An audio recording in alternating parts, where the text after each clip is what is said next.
비는 오지만 하나님이 큰 영광을 받으신 줄로 믿습니다. 오늘 저 교회와 선교라는 제목을 가지고 이 본문을 중심으로 말씀을 나누도록 하겠습니다. 성도 여러분, 이 세상의 교회가 존재하는 목적, 또 교회에 주어진 그런 본질적인 사명은 무엇일까? 이 문제를 우리가 좀 본문을 통해서 통찰력을 갖기를 원합니다. 내가 왜 이 땅에 그리스도는 존재해야 되는가? 또 교회가 왜 이 땅에 세워질 수 있으며, 또 교회가 이 세상을 향한 본질적인 사명이 무엇인가? 우리는 왜 이렇게 모여야 되고 예배드리고 기도해야 되고 헌신하고 헌금하고 봉사해야 되는가? 이 관점을 분명히 이해하는 것이 굉장히 중요합니다. 교회는 건물을 교회라고 말하지 않습니다. 조직도 아닙니다. 프로그램도 교회는 아닙니다.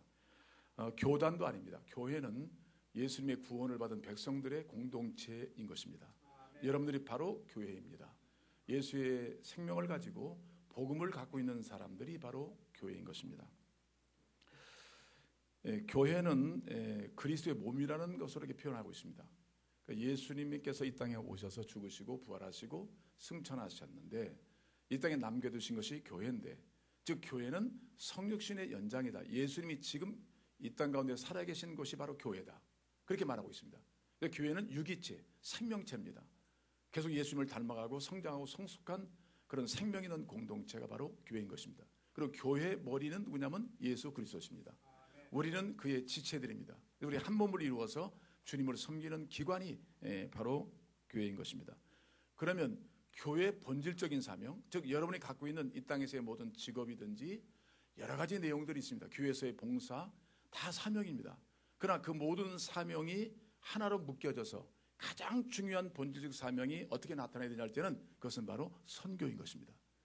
우리가 열심으로 받아야 하고 열심으로 봉사하고 열심으로 교제하는데 결국 영혼이 구원받을 수 없다면 이것은 교회적 존재의 목적에서 이탈한 것입니다. 가장 중요한 것은 영혼을 구원으로 이끄는 것, 이것이 교회적 본질적 사명이라고 성경은 가르쳐주고 있습니다. 여러분, 예수님이 그럼 교회의 머리이신 예수님께서 우리 가운데 교회의 사명을 가르쳐주고 계십니다. 그럼 예수님의 하셨던 삶과 사역과 말씀을 이해하면 교회는 이래서 교회고 교회가 이렇게 하는 것이 교회구나 하는 것을 이해할 수가 있습니다. 그럼 예수님이 이 땅에 오셨습니다. 왜 오셨습니까? 인간을 구원하기 위해서 오셨습니다. 친히 주님께서 말씀하신 대로 여러분, 예수님의 이름 자체가 뭐냐면 구원이란 뜻입니다. 자기 백성을 죄의 지에서 구원할 자로 이 땅에 오신 거예요.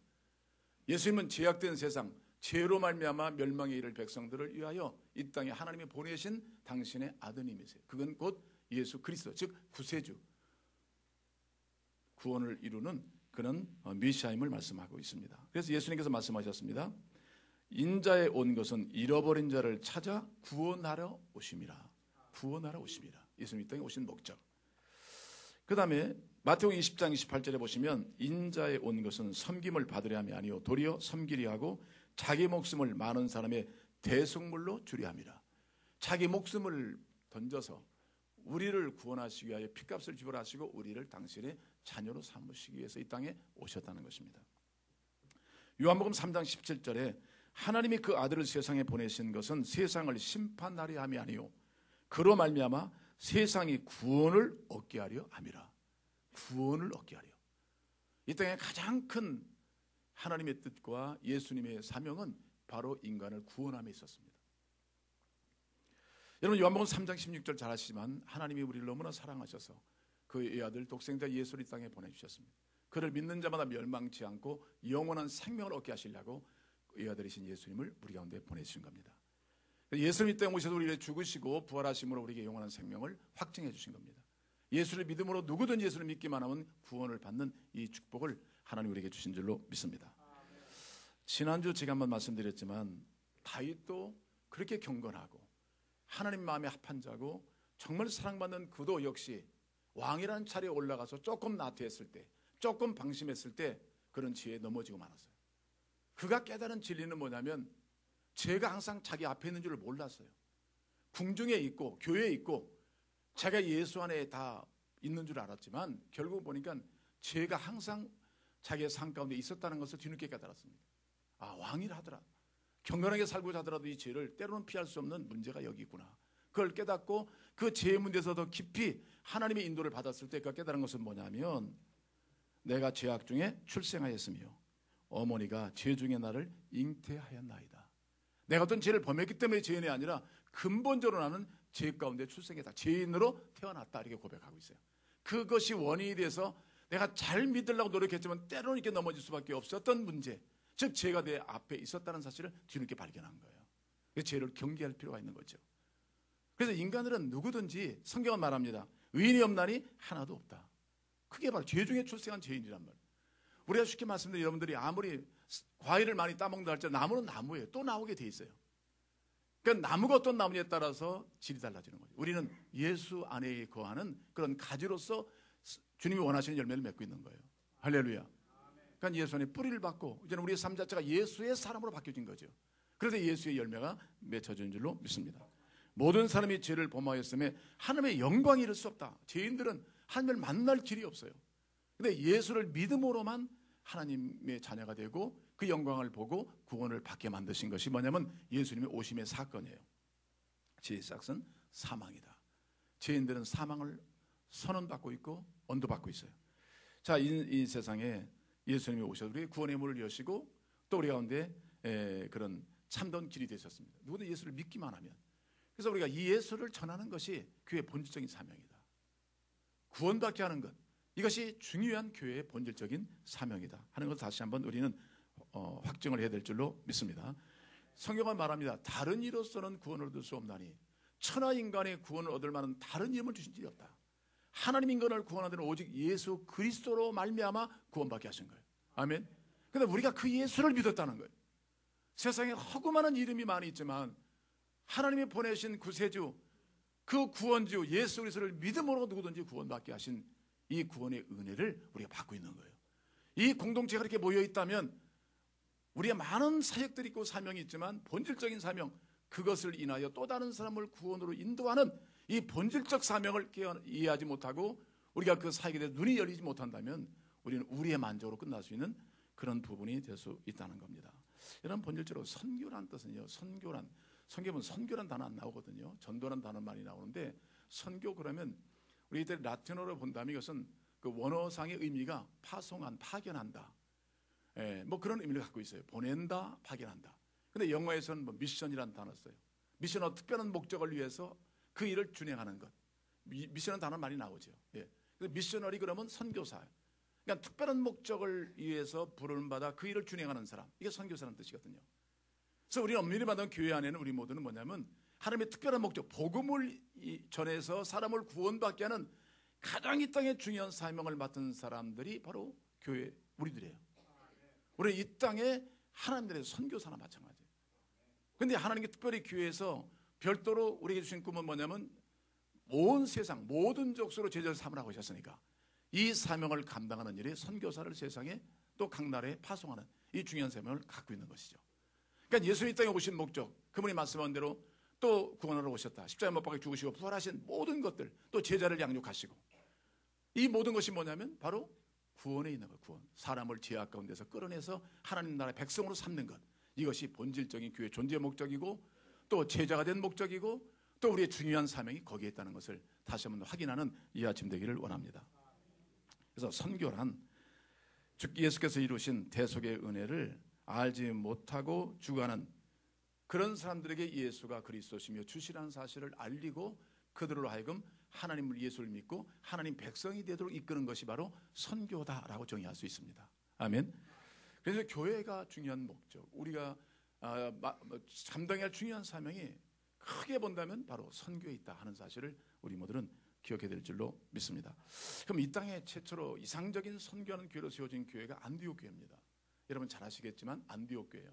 그래서 모든 목사님들이 그런 꿈을 가지세요.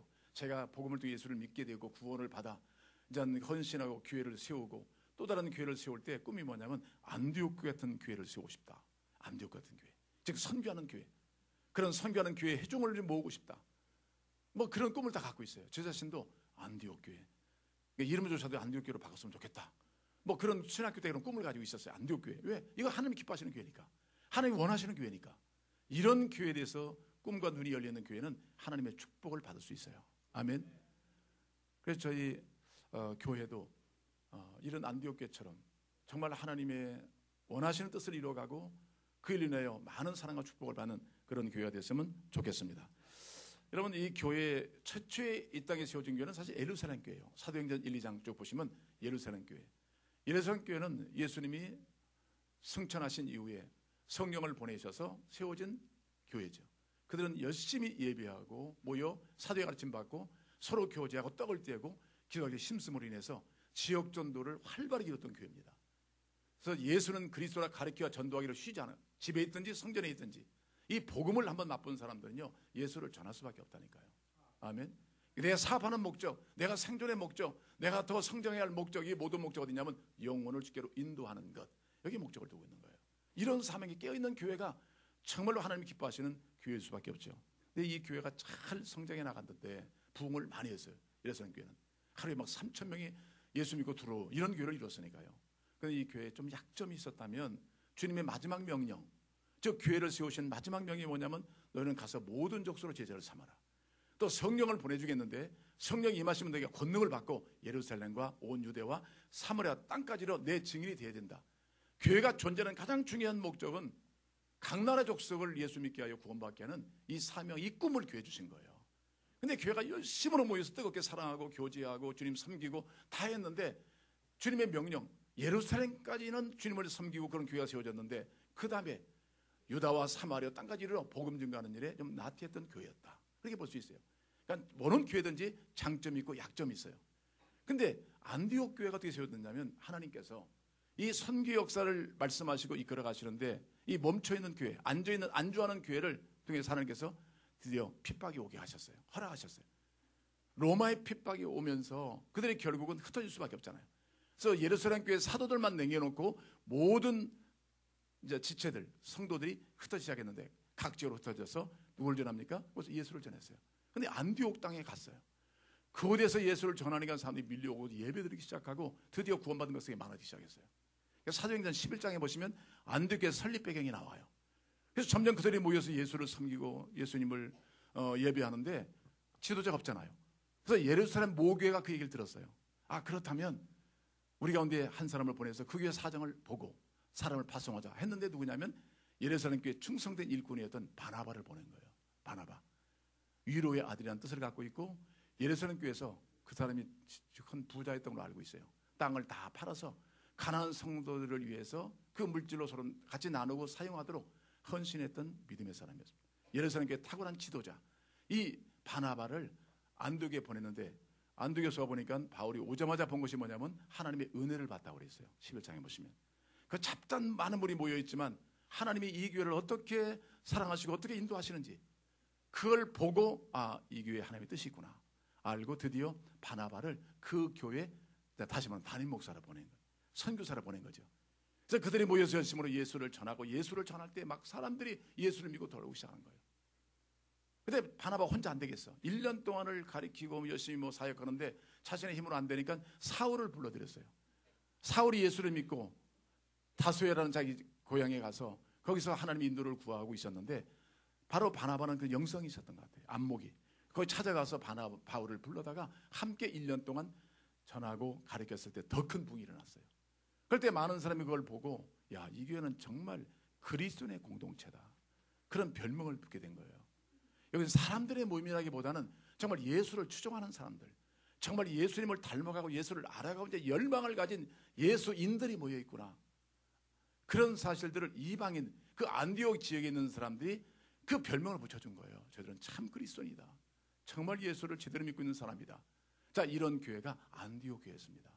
그러면 안디옥 교회가 지금 많은 사람들에게 선교의 모본이 되는 이유는 어디에 있을까요? 이 교회의 특징을 살펴본다면 첫째 1절에 나와 있어요. 읽어보겠습니다. 시작. 안디옥 교회 선자들과 교사들이 있으니 곧 바나바와 니게라는 시몬과 구레네 사람 루기오와 분봉왕 헤롯의 젖동생 마나엔과 및 사울이라. 이 교회의 영적 리더십들을 보니까 이 교회는 정말 주 앞에 헌신되고 충성스럽고 잘 훈련된 그리스도의 공동체의 모습을 보여주고 있습니다. 물론 앞에는 바나바가 있고 뒤에는 사울이 있어요. 정말 세상에 하나님이 보여주셨던 그 위대한 믿음의 종들이 이름이 열거되어 있고요. 거기에 또 누가 있습니까? 니게라는 시몬이 있어요. 니게르 흑인이라는 뜻인데요. 아마 얼굴이 어떤 유태인 쪽에 속한 사람이 아니었는가. 고릴의 사람 루기오가 있고요. 그분도 흑인 쪽에 아프리카에 관계되는 사람. 분봉왕 헤롯의 젖동생 마나엔. 그러니까 헤롯은 교회를 핍박하는 데 사용했지만 이 젖동생인 마나엔은 예수를 믿고 구원을 받아서 그 좋은 자리를 버리고 그리스도의 제자가 되어서 주님을 섬기는 사람이 되었습니다. 인생엔 두 갈래 길이에요. 예. 이렇게 주님을 선택했던 사람, 안디옥교의 중요한 일꾼으로 세워진 것을 볼 수가 있습니다. 그 다음에 사울이라. 이렇게 5명의 영적 지도자가 있었다. 여기 보니까 첫째는 뭐냐면요, 선지자들과. 선지자는 누굽니까? 하나님의 말씀을 바로 듣고 그 말씀을 증거하는 사람들이에요. 하나님의 계시 말씀을 바로 경청했던 사람, 그 말씀을 바르게 선포했던 사람. 교사는 누굽니까? 그 말씀을 잘 가르쳤던 사람이에요. 그러니까 이거는 영적으로 깨어있는 백성들이에요. 그리고 잘 훈련된 그리스도의 공동체다. 서로가 신분이 다르고 인종이 다르고 다 다르지만 그리스도 예수 안에 같은 은혜를 입고 구원을 받았기 때문에 그리스도를 머리로 해서 잘 연합되고 상합됐던 한 몸을 이루었던 성숙한 그리스도의 공동체라고 볼 수 있어요. 아멘. 우리가 서로 다른데 한 몸을 이룬다는 것은 성령의 도우심과 우리의 순종과 겸손이 없으면 불가능한 것입니다. 이 교회는 바로 이런 일을 했다는 거예요. 이게 바로 교회인 거예요. 우주적인 교회는 모든 인류가 다 예수를 믿을 때 한 교회가 되는 건데 서로 인종이 달라요. 언어가 달라요. 생각이 달라요. 철학이 달라요. 문화가 달라요. 근데도 예수를 중심으로 모두가 하나 되는 것, 이것이 진정한 교회의 생명이고 특징인 줄로 믿습니다. 우리와도 서로 다르지만 내 생각이 다른 거죠. 예수의 생각에 맞춰 나가는 사람들이 바로 교회인 것입니다. 진리를 따라 움직이는 기관이 바로 교회인 것입니다. 그런 점에 이 교회는 잘 훈련된 교회였다. 그러니까 이런 교회는 생명력이 있어요. 아멘. 여러분, 선교라는 것이 돈 좀 보냈다, 교회를 몇 개 세웠다, 이게 중요한 문제입니까? 세워진 교회가 문 닫는 교회도 많이 있습니다. 그러나 복음을 제대로 알고 복음을 믿고 그 복음에 의해서 헌신하고 충성하는 사람들은 어디 가든 무엇을 하든지 그들은 교회가 될 수가 있어요. 아멘. 그 한 사람이 한 민족을 구원으로 이끌 수도 있습니다. 대단히 중요한 것입니다. 여러분, 복음을 아는 사람들은 복음을 위해 살 수밖에 없고 복음을 증거할 수밖에 없다는 것이죠. 아멘. 이게 복음이 주는 가장 강력한 복음의 성격이고 능력인 거예요. 안전하고 싶은데 못 절하지 않으면 못 견디는 마음. 이것이 왜냐하면 가장 중요한 것이 영혼의 구원이기 때문에. 여러분, 인간은 잠깐 살다가 세상을 떠나잖아요. 그럼 우리는 영원히 살잖아요. 동일하게 세상 사람들과 먹고 마시는 걸 전부라면 사실 우리는 특징이 없어요. 우리는 영혼을 살기 때문에 잠깐 사는 세상 사람들에게 우리에게 주어진 모든 것을 가지고 그들을 주께로 인도하 영원히 살게 하는 것이 기독교의 복음의 본질인 줄로 믿습니다. 이 위대한 사명을 우리에게 주신 거예요. 죽어도 다시 살고 영원히 사는 이 복된 복음을 우리에게 허락하시고 교회를 세우시고 증거케 하신 것이죠. 그런 측면에서 안디옥교회는 좋은 그리스도인이 됐다. 여러분, 예수님이 이 땅에 오셔서 인간을 구원하러 오셨을 때 복음을 전해서 구원도 시켰지만 중요한 것은 교회를 세우게 오셨잖아요. 근데 어떤 교회냐? 주님이 3년 동안 잘 훈련시킨, 잘 양육한 제자들이 교회의 원형이에요. 모본이에요. 그냥 우 사람이 모였다가 핍박받으면 흩어지는 교회가 아니라 정말 복음을 알고 복음을 믿어 한 몸을 온전히 이룬 그런 훈련된 그리스도의 공동체, 그 사람들이 하나님 나라를 세울 수 있는 거예요. 아멘. 저는 개별적으로 교회를 섬기면서 제 자신도 그렇게 교회를 다녔지만 수없이 무너졌으니까, 또 제 안에 교회 안에 보면 사소한 문제 때문에 쉽게 무너진 거나 예배와 또 우리의 사역과 헌신에 대해서 등한하면 안 되죠. 중요한 건 뭐냐면 예수가 우리의 생명 아닙니까? 아멘. 우리의 전부가 아닙니까? 그래서 예수를 중심으로 인생이 펼쳐져야만 영원히 사는 거 아니겠습니까? 자, 그런 측면에서 여러분들이 그리스도 안에서 그리스도의 사람으로 잘 훈련돼서 그의 인격을 닮아가고 그를 알아가는 일에 전심한다면 그 교회는 영원한 교회가 될 수 있는 것입니다. 아멘. 어느 분은 병원에 입원했는데 어떤 실패자의 그룹 속에서 같이 안다고 할지라도 복음이 살아있는 사람은 또 일어나더라고요. 여전히 그 가운데 또 다른 사람을 구원으로 이끌 수 있어요. 복음은 살아있습니다. 아멘. 복음은 지금도 역사하고 있습니다. 이 복음을 가진 사람들, 이 교회는 바로 그런 일로 많은 일 거기에 빠지지 않고 가장 본질이 무엇일까? 그것은 선교다 하는 사실을 인지하고 철저히 훈련돼서 그리스도를 증거한 사람들이에요. 이런 사람이 우리 모두가 되어야 될 줄로 믿습니다. 그래서 교회가요, 여기는 바나바와 바울을 보냈는데 뭐 교회 세웠다기엔 자랑이 아니에요. 그것도 뭐 중요한 일은 되겠지만 바울이 열심히 복음 전도하고 또 돌아와요. 바울과 바나바가 1차 선교 끝나고 교회다 보고 그러잖아요. 교회에서 그 사랑을 같이 나눠요. 그 은혜를 같이 나누는 거예요. 또 2차 또 갔다 와요. 교회가 없어진 게 아니에요. 여전히 교회는 뜨거워요. 주님을 사랑하고 예배하고 서로 사랑하고 함께 봉사하는 이상적인 공동체예요. 또 3차 가서도 쭉 돌다가 와요. 아시아와 유럽을 다 휩쓸었잖아요. 바나바와 바울이. 또 돌아오면 그게 여전히 교회가 더 힘이 있어요. 능력이 있어요. 선교사를 보내려고 더 능력 있는 교회예요.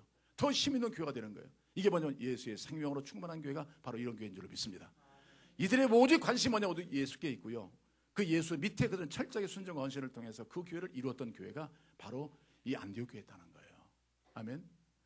저희 교회가 선교 역사도 말씀드리겠지만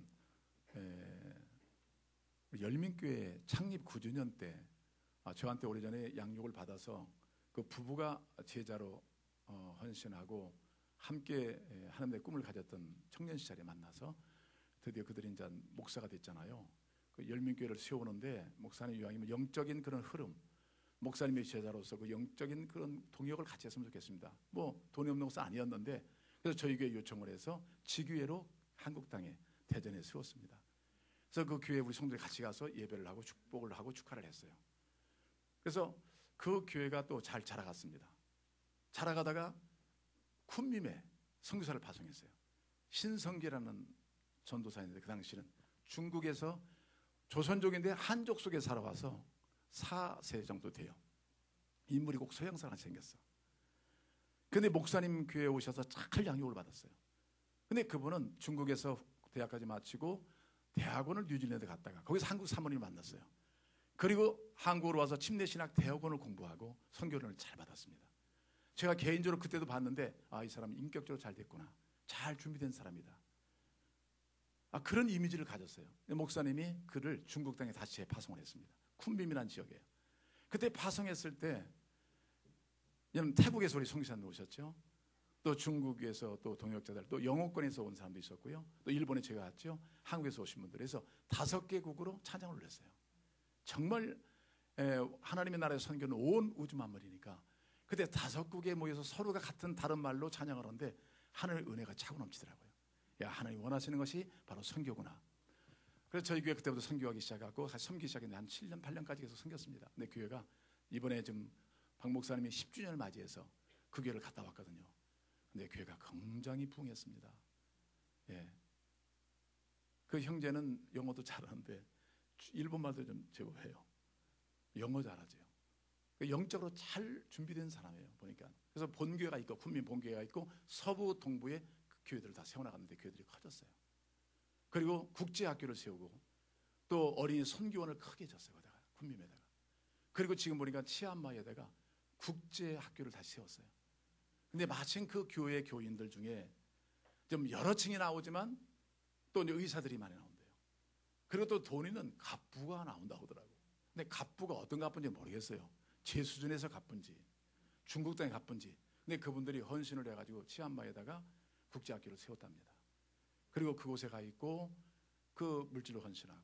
근데 목사님이 잘 됐다는 얘기는 뭐냐면 어느 분이 감동을 받고 그 신자가 되어서 우리들도 벤츠를 타고 다니는데 우리 목사님도 벤츠 하나 좀 사드리자.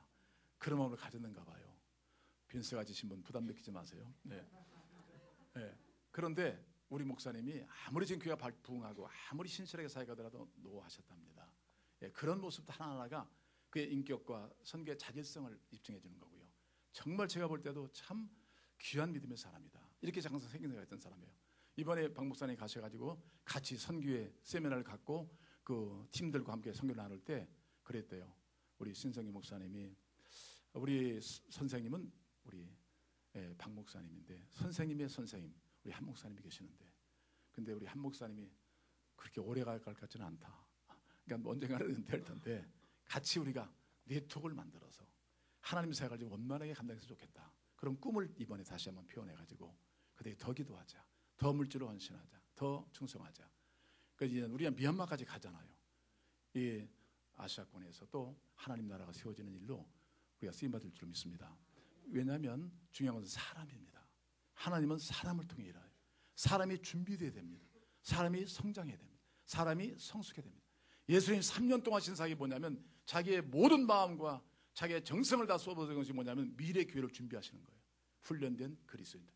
그것도 연약하니까 성령을 보내셔가지고 성령이 주도하셔가지고 할 수 없는 일을 하게 하시고 각의 은사와 능력을 주셔서 하나님 명하신 위대한 세계 선교를 이룰 수 있도록 성령을 보내주시고 내주게 하신 거예요. 아멘. 그러니까 교회는 훈련과 성령의 능력이 함께하지 않으면 훈련돼도 한계가 있어요. 끊임없는 제자 훈련으로 양육받아 주님의 인격과 사역을 닮아갈 뿐 아니라 성령의 권능을 기도하셔야 돼요. 그 능력을 힘입고 하나님이 가라는 곳에 갈 수 있는 그런 순종과 헌신이 필요한 것이죠. 여러분 성령 충만을 받기를 주의 이름으로 축복합니다. 그래도 우리는 하나님의 영역에서 일할 수 있는 거죠. 땅의 것이 아니라 하나님의 영역에서 하나님과 함께 일할 수 있는 것은 훈련과 성령의 권능을 입을 때 예루살렘과 유대와 사마리아 땅까지 복음을 증거할 수 있는 참된 증인이 될 줄로 믿습니다. 우리가 좋은 그리스도인이 되게 서로 격려하고 같이 말씀 배우고 교제하고 더 성숙을 도모해서 다양한 사람을 모였지만 한 몸, 예수를 머리로 해서 서로가 섬기고 사랑하고 한 몸을 이룬 것이 선교의 가장 큰 동력이었다. 아멘. 앞으로 우리 한 목사님 보내고 여러 가지 선교사를 앞으로 보낼 수 있겠지만 중요한 것은 뭐냐면 교회의 하나됨, 사랑 안에 잘 연합함, 그리고 주님을 닮아감, 주님을 알아감, 이걸 통해서 예수님 마음을 품고 예수님의 비전을 가지고 함께 성숙한 모습으로 주님 오시는 그날까지 선교사를 이루어가는 제2의 안디옥교회가 되기를 주의 이름으로 축복합니다. 두 번째는요, 이 교회는요, 그 예배더라고요. 예배 2절 보시면요, 자, 주를 섬겨 금식할 때, 이건 일본어 성경은 주를 예배할 때 그런 뜻을 나오고 원어상에도 예배할 때. 그러니까 교회의 본질적인 사명은 교회 내에서는 뭐냐면 주를 예배하는 것입니다. 아멘. 하나님의 절대 주권을 인정하고 주를 예배하는, 오늘 여러분처럼 예배하는 것. 그리고 세상을 향한 것은 전도나 선교인 거예요. 아멘. 이 두 가지, 수직적인 것과 수평적인 것, 하나님을 온전히 예배하는, 하나님만이 주 되심과 전능자 전지자, 우리의 온전한 참다운 경배받으시 합당하신 건 하나님 한 분밖에 없잖아요. 하나님을 예배하는 공동체, 그래서 하나님의 소리를 듣는 공동체, 예배 시간을 통해서 주를 섬겨 금식할 때 성령께서 말씀하셨더라. 두 사람을 따로 세우라. 그 예배할 때는 여러분 가장 진정한 예배는 하나님을 높이는 거고요, 그 다음에 하나님의 음성을 듣는 겁니다. 아멘. 여러분 세상에 나가시면 세상에 많은 소리도 들려올 거예요. 그런데 우리에게 생명을 주고 영원한 길이 되시는 주님의 음성을 듣는 것만큼 중요한 것이 없어요. 요즘에 새벽에서 말씀하신 게 뭐냐면 큰 시련과 시험을 당할 때요, 다윗이 이걸 극복한 능력이 어디 있냐면 주의 음성을 들었더라고요. 아멘. 하나님의 음성만 들으면 그게 길이고 진리고 생명이기 때문에 거기에 길이 열리게 돼 있어요. 할렐루야. 어떤 위기는 올 수 있습니다. 선교사님 나가더라도 많은 환난과 어려움이 있습니다. 그러나 문제되는 게 아니에요. 모든 사회와 문화와 국경을 뛰어넘어서 온 세상을 지배하시는 분은 하나님 한 분이십니다. 그분의 소리를 듣는다면 그분이 실패할 리가 없어요. 그분이 실수할 리가 없습니다. 그분은 완전하신 분입니다. 그 말씀을 듣고 순종하면 길이 열리게 되어 있어요. 아멘. 그런 놀라운 역사가 있기 때문에 항상 교회는 하나님을 정적으로 예배하고 신령과 진정으로 예배하고 성교신 음성을 듣고 그 말씀에 순종하는 교회가 진정한 교회인 줄로 믿습니다. 여러분 본문에 보시니까 바울과 바나바를 따로 세우라고 성령이 말씀하셨어요. 지금 우리끼리 얘기한다면 오늘 선교사를 보낼 때 꼭 필요한 사람 보내기는 어렵잖아요. 바나바 바울이 어떤 사람입니까? 이 세상에 금세 지금 내노라는 목사들, 죄송하지만 뭐 조영기 목사님도 계시고 뭐 내노라는 목사님 있지만 이분을 따라갈 수 있습니까? 어림도 없죠. 이 정도로 헌신과 충성을 죽기까지 순교하면서까지 이루어졌던 분들 아니에요? 그 영향력은 대단했던 거 아니에요? 그러니 우리에게서 만약에 뭐 한 목사 좀 보내라 그러면 우리는 사실 별 볼 일 없어요. 네. 뭐 대단한 분은 아니에요. 바울과 바나바를 불러서 따로 세워라. 이 교회의 부흥의 원동력이 되었고 가장 큰 일을 이뤘던 두 사람을 따로 세워서 보내라 할 때 교회가 순종할 수 있겠느냐는 거죠. 근데 이 교회는 주의 음성을 제대로 들었기 때문에 순종이 가능한 거예요. 인간의 생각을 감히하지 않고 상황을 감히하지 않고 하나님의 명령에 순종하는 것이, 머리에 순종하는 것이 제대로이기 때문에 순종을 이룬다면 하나님이 책임지시는 거예요. 아멘. 그럼 이 두 사람이 없다고 이 교회가 약해졌나요? 아니에요. 1차, 2차, 3차 오더라도 교회는 계속 부흥했습니다. 아멘. 왜? 교회의 주인은 사람이 아니라 하나님이세요.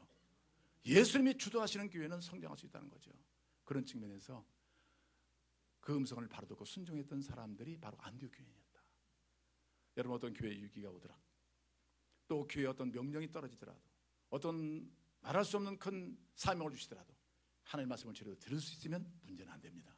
그러나 대개 교회의 내적, 외적 문제는요, 주의 음성을 듣지 못한 사람들, 즉 영적 장애를 갖고 있는 분들에 의해서 교회는 혼란이 올 수밖에 없어요. 자기 말을 해요. 하나님의 준엄한 명령과 준엄한 뜻 앞에 자기 인간의 생각을 감히할 수 있다고 생각하십니까? 아니잖아요.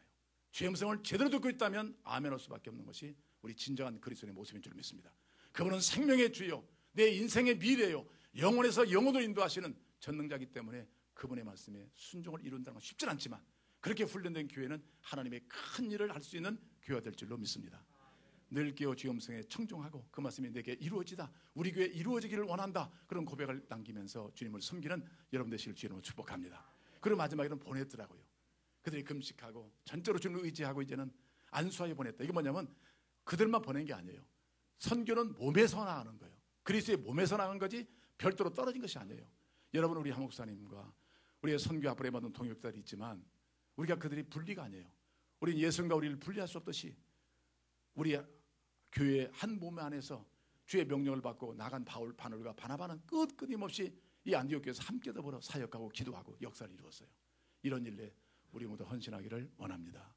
여러분, 하나님 아버지는 이 세상 영혼을 구원하기 위해서 사랑하는 애아들, 하나밖에 없는 아들을 세상에 보낼 수밖에 없었어요. 인간을 구원한 그 길은 오직 예수밖에 없었기 때문에 아무런 죄가 없는 인물이 우리 죄를 담당해야만 구원이 있거든요. 죄인이 죄인을 감당할 수 없잖아요. 예수님 보내신 거예요. 아무런 죄가 없는 그분이 십자가 못 박혀서 죽기까지 하신 것은 바로 하나님이 우리를 향한 사랑이었습니다. 그리고 그뿐 아니라 주님께서 그 일을 순종함으로 예수님은 아무런 죄가 없는 그분이 이 땅에 오셔서 많은 핍박 환난을 받으시고 십자가에 올라오셔서 그 생명을 바쳐서 우리를 구원으로 인도하신 거예요. 할만하신 이 잔을 내게서 물리쳐달라고 예수님도 기도하셨지만 내 때로 마옵시고 아버지의 뜻대로 하옵소서. 그리고 십자가에 올라가셔서 죽으심으로 우리의 구원이 완성된 줄로 믿습니다. 오늘 하나님의 오는 교회들은 이 정신을 이해하지 못하고 이 정신에 우리가 입각에 살지 못한다면 사실 존재의 의미는 어디 있다고 생각하십니까? 여러분, 그 테일러라는 중국 내지 선교의 큰 업적을 이룬 영국 선교사님이 계십니다. 선교 역사에 우뚝선 선교사님이십니다. 아주 오래전에 1900한 30년대 보내니까 영국에서 처음 공부 마치고 잘 헌신돼서 젊은 나이에 중국에 갔습니다. 그때 가기 전에 훈련을 다 받고 마지막 배를 타고, 그때는 죽음의 땅이라고 했어요, 중국이요. 그때 떠날 때 그의 홀어머니 되시는 테일러 그 선교사님의 어머님이 아들이 떠나는 배 타고 가는 그 장소에 오셨어요. 밤새도록 그 아들에서 기도하고 이 아들을 보내는 거예요. 지금요. 다시 돌아온다는 기약이 없어요. 그 아들을 보내고 배가 떠날 때 막 배를 해변가 쫓아가시면서 늙은 노모님이 손을 들고 있는 거예요. 그때 테일러가 눈물을 흘리면서 그때 생각이 뭐냐면, 하나님이 세상을 얼마나 사랑하시길래 이게 모자의 관계를 단절시키시고 그 땅에 보내시는가, 얼마나 중국 영혼을 사랑하시는가 하는 깨닫고요, 그 일에 더 헌신하고 충성했다는 거예요. 저희 교회가 하나님의 은혜 가운데 안디옥 같은 교회를 원해서 출범한 교회 중에 한 교회입니다. 1989년 2월 달에 이 교회가 세워졌어요. 뉴욕방시 니점에 성령이 하신 거예요. 그리고 2월 달 3월 달에 들어서 첫 주일날 우리 교회는 영원히 이제 주님 오시는 날까지 첫째 주는 선교주일로 작정한다. 그래서 어떤 상황이 오더라도 선교 헌금은 선교비로만 나가도록, 교회가 건축을 하고 재정에 마이너스가 오더라도 이 돈은 오직 선교에만 쓴다. 이거 헌신해요. 시작했습니다. 지금 28년 동안 계속되고 있어요. 파제가 25년 되는 것처럼 계속됐습니다. 그리고 1주년을 맞이해서 주께서 감동을 주셨어요. 너희들은 한국에 많은 사랑을 받고 기도를 받고 태어난 교회가 아니냐. 그래서 저희들이 그때 교회가 좀 성장했어요. 그 마음들을 하나로 묶어가지고 1주년 마침 그때 한국에서 교회를 세우고 싶은데 좀 돈이 필요합니다. 한 교회가 필요합니다. 그래서 저희 교회가 그 소식을 듣고 거기 한국 땅에 1주년 기념 예배를 세우게 된 거예요. 그래서 하나님께서 여주 땅에 교회가 세워졌었습니다. 그리고 교회가 조금 전에 진행되면서 하나님께서 선교를 명하셨어요. 그럴 때 잘 훈련된 ATM에서 세부적 선교에 훈련했던 정태영 홍대 선교를 교회 가운데 허락하시고 그들을 태국 뿌라이족에 보냈습니다. 해발 2000m 있는 부족 사회를 선교하는 일로 보냈습니다. 그들은 훈련이 잘 된 선교사였습니다. 저는 막 밀려서 왔다면 우리의 기도 제목대로 잘 훈련된 분들이 나가게 하옵소서. 그 응답해 주시고 바울과 바나바 같은 신실한 사람들을 태국 땅에 보내셔서 뿌라이족 한 명도 구원받지 못한 영혼이었는데 바로 구원받았어요. 저희들의 교회에서 보낼 때 4월 달인가 보내고 11월 달에 같이 참여했습니다. 가자마자 그들이 있는 곳이 어딘가 기도해주고 격려해주기 시작했습니다. 드디어 뿌라이 땅이 많은 마을들이 주님께로 돌아왔습니다. 어린 생명도 구원을 받기 시작했고, 그래서 그 이후에 저희 교회는 하나님 축복하셔서 그 어려운 8층 교회, 야증을 200만 원씩 내고 100만 원씩 내는 그런 교회도 주님이 붙잡아 주셔서 이 교회를 허락해 개척 10년 만에 이 교회를 주신 거예요. 그리고 왁가며 지교회를 세우게 하시고 또 열매교회를 세우게 하신 거죠. 이 모든 것은 바로 성령이 주도하신 겁니다. 감히 인간으로서는 아니 지금 교회 짓기도 어려웠고 지금 교회 세우기도 없고 와증 내기도 어려운데 근데 차국에 선교선대를 세우고 거기에 또 목사님 사택을 세우고 또 해발 2000m 서너 시간씩 차를 오르내리게 하기 때문에 그 모든 차량 비용을 교회와 우리 후원기를 통해서 차량을 다 공급했습니다. 이것은 전적인 성령의 능력이라고 봐요. 아멘. 인간의 사고는 안 된다는 거예요. 성령은 그렇게 우리 가운데 역사하셨고 필요를 채워주셨고 사람을 보내주셨어요. 이런 일을 통해서 사역하다가 드디어 2011년인가요? 쯔나미 사건을 통해서 일본 땅에 이제는 새로운 전환점이 왔을 때 저희들이 우리 타이 선교는 잘 이루어지고 있었습니다. 약간의 문제도 있었지만 잘 이루어졌어요. 그래서 우리 한국에 있는 꿈과 사랑의 교회에 입양을 시키고 저희들은 중국, 일본 선교를 더 해야 되겠다. 이렇게 찌나미 때 주가는 영혼이 많은데 이 땅에서는 감당해야겠다. 그리고 기도했습니다. 여러분 그동안에 하나님께서 연약하게 출발한 교회를 한 15평이 출발했다가 30평으로 옮겨놓으시고 순종했더니 100평으로 옮겨놓으시고 그 다음에 또 이곳에 오셔서 10년 만에 이 건물을 주셨고 빚을 10년 안에 다 갚게 하셨습니다. 아멘. 그리고 이제는 하나님 새로운 또 일을 이루시도록 하나님께서 이번에 너희 가운데 따로 세워서 그를 보내라 하는 것이 우리 한 목사님과 최경희 사모님이세요. 아멘. 영원히 함께하는 안수하에 보냈다는 얘기 뭐냐면 홀로 갔다는 얘기 아니에요. 너희는 교회 몸이다. 영원히 함께하는 것이다. 그런 의미를 가지고 그를 보내는 거예요. 그들은 항상 고향처럼 자기 집처럼 돌아와서 여기서 하나님이 하셨던 선교를 보고하고 교회 가운데 사는 은혜를 덧붙이는 거예요. 우리 타국에 보냈던 선교사님 그 많은 물질로 헌신하고 했을 때도 그 은혜가 더 큰 거예요. 그들이 그 어려움 속에서 하나님이 어떻게 일하셨는가 그 간증만 하더라도요 하나님의 살아계심을 만날 수가 있어요. 아멘. 이런 축복을 새롭게 이루시기 위해서 이번에 따로 세우라고 말씀하신 주의 명령을 순종해서 다음 주에 우리가 파송하고 더 우리 교회가 더 연합하고 상합해서 그리스도의 몸으로 더 성숙해가고 주의 성령의 말씀에 민감하게 응답하고 세상의 소리가 나는 하나님의 음성을 경청하고 나갈 때 하나님께 우리 교회를 하나님의 능력으로 세워주실 줄 믿습니다. 이 교회를 통해서 하나님의 영광 받으시고 여러분은 많은 축복을 받으시기를 바랍니다. 기도하겠습니다.